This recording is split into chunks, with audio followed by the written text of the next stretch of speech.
Sekarang kita akan mempelajari teorema limit.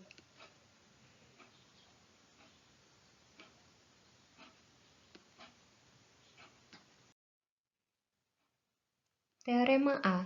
Jika n, z positif, k konstanta, serta f dan g adalah fungsi yang memiliki limit di C, maka limit dari konstanta tersebut adalah konstanta, tetap konstanta. Limit dari x adalah C. Limit dari k fx berarti konstantanya bisa kita setelah kita limitkan baru kita kalikan dengan konstanta. Selanjutnya, limit dari penjumlahan adalah penjumlahan dari limit. Jadi kita masing-masing bisa kerjakan limitnya dulu baru kita jumlahkan atau kurang. Nah, limit dari perkalian begitu juga. Kita bisa selesaikan masing-masingnya, dilimitkan baru kita kali. Bagaimana dengan pembagian? Pembagian juga demikian. Limit dari suatu fungsi yang dibagi, maka kita bisa mencari limit masing-masingnya baru dibagi. Lihat, ada syaratnya bahwa limit G itu tidak boleh 0. Ingat sekali lagi, semesta pembicaraan kita adalah bilangan real, artinya penyebut tidak boleh 0. Lalu, limit dari fungsi yang dipangkatkan, maka kita bisa menyelesaikan limitnya dulu baru kita pangkatkan. Yang kedelapan, limit dari akar pangkat, maka selesaikan limitnya dulu baru akar pangkatkan. Asalkan limitnya harus positif. Kenapa? Ingat sekali lagi, kita sedang berbicara bilangan real. Di bawah tanda akar harus akar genap, di bawah tanda akar genap harus bernilai positif. Substitusi. Jika f fungsi polinomial atau fungsi rasional, maka limit untuk fx itu akan bernilai fc. Asalkan fc-nya terdefinisi. Jadi ketika kita substitusi langsung x-nya digantikan dengan c, maka kan kita seperti mensubstitusi c ke fungsi itu. Ini boleh menjadi hasil ketika dengan syarat fc-nya terdefinisi. Selanjutnya, teorema C, jika fx sama dengan gx untuk setiap x dalam interval buka memuat C, dan jika limit g itu ada, maka limit g ada, dan limit x menuju C, fx, dan limit g-nya itu akan bernilai sama. Jadi, simpelnya begini, ketika suatu fungsi itu sama, maka limitnya juga sama. Selanjutnya ada teorema Apit. Limit dari misalkan ada 3 buah fungsi f, g, h dengan urutannya seperti ini. F lebih kecil dari g, lebih kecil dari h. Jadi g ini diapit oleh f dan h. Maka ketika kita memperoleh limit untuk f dan limit untuk h itu bernilai sama, yaitu L, maka otomatis yang diapitnya juga bernilai limit L. Kita masuk ke latihan. Jika fx-nya adalah 3, limit gx itu minus 1, maka limit ini seperti apa? Kita gunakan teoremanya. Maka kita peroleh limitnya adalah sama dengan, limit dari pembagian kita bisa pisahkan ya. Limit x menuju a dari 2fx dikurang 3gx, maka kita bisa tuliskan seperti ini, dibagi limit x menuju a dari fx ditambah gx.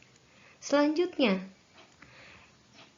untuk limit dari perkalian dengan skalar dan pengurangan, maka kita bisa jabarkan juga limit x menuju a dari fx, karena dia dikali dengan skalar, bisa kita kalikan di depannya, dikurang 3 kali limit x menuju a dari gx, dibagi dengan seluruhnya ini dibagi dengan limit x menuju a untuk fx ditambah limit x menuju a dari Gx. Dari sini kita peroleh dari yang diketahui 2 dikali dengan 3. Limit fx itu ketika x menuju A itu 3, dikurang 3 dikali minus 1 dibagi dengan 3 ditambah minus 1. Maka kita peroleh hasilnya adalah, ya, yang di atas adalah 9. 6 ditambah 3, yang di bawah adalah 2. Maka hasilnya adalah 9/2. Carilah limit-limit masing-masing limit berikut dan nyatakan bila tak ada limitnya. Perhatikan ini. Ketika x menuju minus 3 dari arah kanan, apa yang kita peroleh? Perhatikan, x menuju 3 dari arah kanan.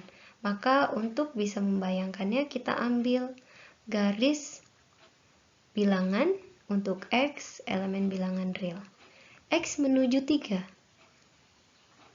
dari arah kanan. Berarti ke sana. Apa yang kita dapatkan? Menuju minus 3. Nah, menuju minus 3 dari arah kanan. Maka kita peroleh nilainya adalah, ya, akar dari 3 ditambah x. Dari arah kanan ini nilai-nilai x-nya, misalnya, x-nya siapa aja sih? Kita ambil. Di sebelah kanannya adalah minus 2,5. X-nya sama dengan minus 2,9.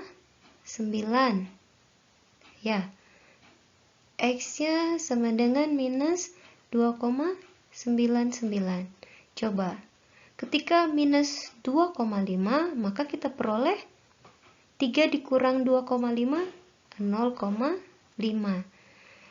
3 dikurang 2,9, kita peroleh 0,1, dan ini 0,01, dan seterusnya.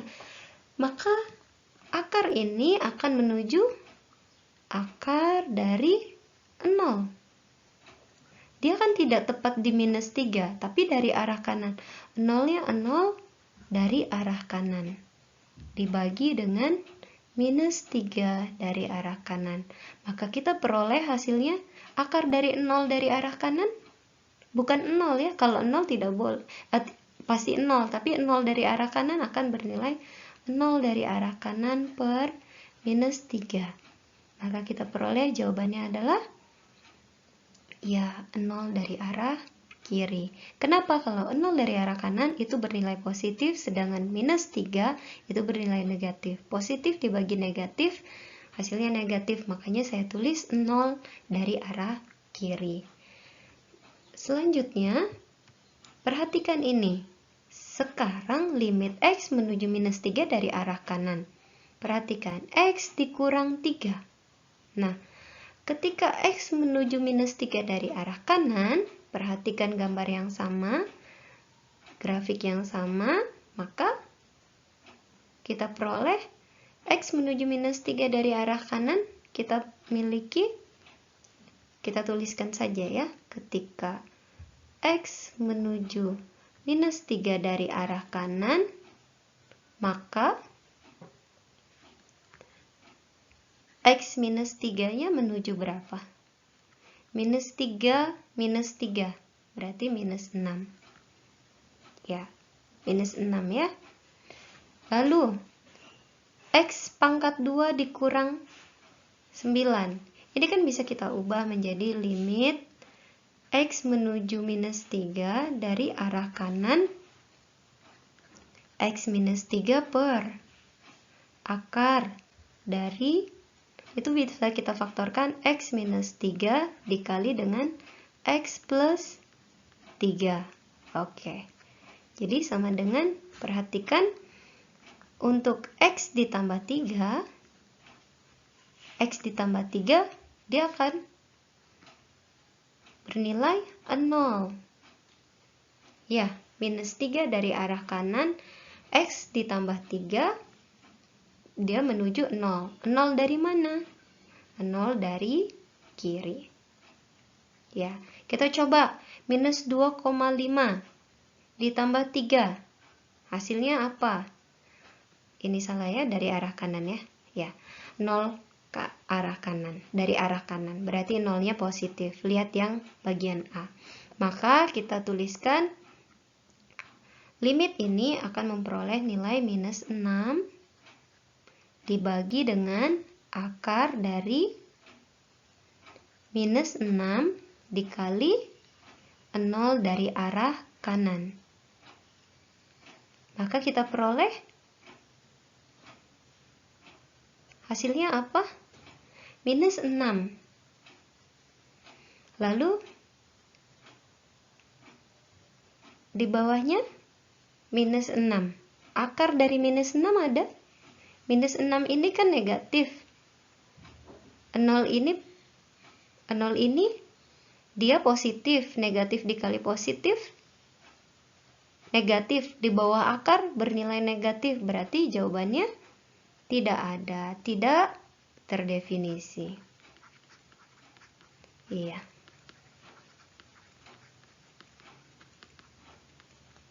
Karena di bawah akar negatif. Kita mempelajari limit fungsi trigonometri. Kita review sebentar. Pada fungsi aljabar, fungsi polinomial itu limitnya selalu ada, dapat dicari dengan substitusi. Untuk fungsi rasional, limit selalu ada, selalu dapat dicari dengan substitusi selama penyebutnya tidak memuat 0. Pada fungsi trigonometri, aturan substitusi juga berlaku. Kita perhatikan teorema-teoremanya. Untuk limit sin, maka kita substitusi langsung. Sin, cos, tan, kotangen, sekan, kosekan, maka kita bisa substitusi langsung. Latihan. Limit T menuju 0 dari T kuadrat cos T dibagi dengan T ditambah 1, maka kita menggunakan teorema limit. Perkalian itu dan pembagian bisa dipisah ya. Maka kita bisa tuliskan ini sama dengan limit T menuju 0, kita pisahkan fungsi rasionalnya, T kuadrat per T ditambah 1, limit dikali limit T menuju 0 dari cos T. Maka kita peroleh 0 per 0 ditambah 1 dikali dengan cos 0. Ini nilainya 0. 0 dibagi 1, 0. Cos 0 nilainya 1. Maka jawabannya adalah 0. Untuk teorema B, limit trigonometri secara khusus. Limit T menuju 0, sin T per T, kalau kita substitusi langsung, sin 0 adalah 0 per T-nya 0, berarti 0 per 0. Tapi kita teoremakan, ini ada teoremanya mengatakan sin T per T itu bernilai 1, limit T menuju 0 dari 1 dikurang cos per T sama dengan, kalau kita substitusi langsung, maka cos 0 itu kan bernilai 1. 1 dikurang 1, 0 per 0. Maka 0 per 0 juga ya. Tapi di teorema ini, kalian bisa lihat pembuktiannya di buku kalkulus. Diteoremakan bahwa limit yang seperti ini bernilai 0, limit sin T per T bernilai 1. Kita lihat contohnya. Limit sin X per X untuk X menuju 0, maka kita bisa kerjakan dengan cara seperti ini. Limit X menuju 0 dari sinus 3X per X. Apakah saya boleh mengalihkan dengan 1?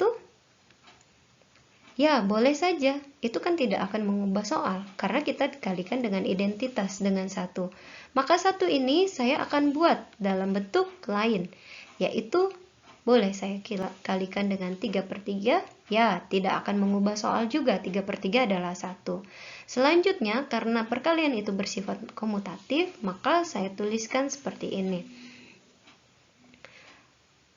3 dikali limit X menuju 0 dari sin 3X per 3X. Maka 3 yang sebagai penyebut ini saya kalikan dengan X, sedangkan 3 ini adalah perkalian limit dari konstanta dikali suatu fungsi. Maka konstanta ini bisa saya kalikan di depan. Maka kita peroleh permisalan. Misal, Y adalah, misalkan T adalah 3X. Maka saat X menuju 0, T-nya menuju berapa? Kalau X-nya menuju 0, maka 3X ini akan menuju 0 juga. Dengan kata lain, T-nya menuju 0. Maka kita bisa ubah 3 dari limit X menuju 0, kita ubah menjadi T menuju 0. Sin 3X, 3X tadi dimisalkan menjadi T. Berarti kita tuliskan sin T per T. Menurut teorema, maka limit T menuju 0 sin T per T ini bernilai 1. Dengan kata lain, kita peroleh 3 dikali 1. Hasilnya adalah 3.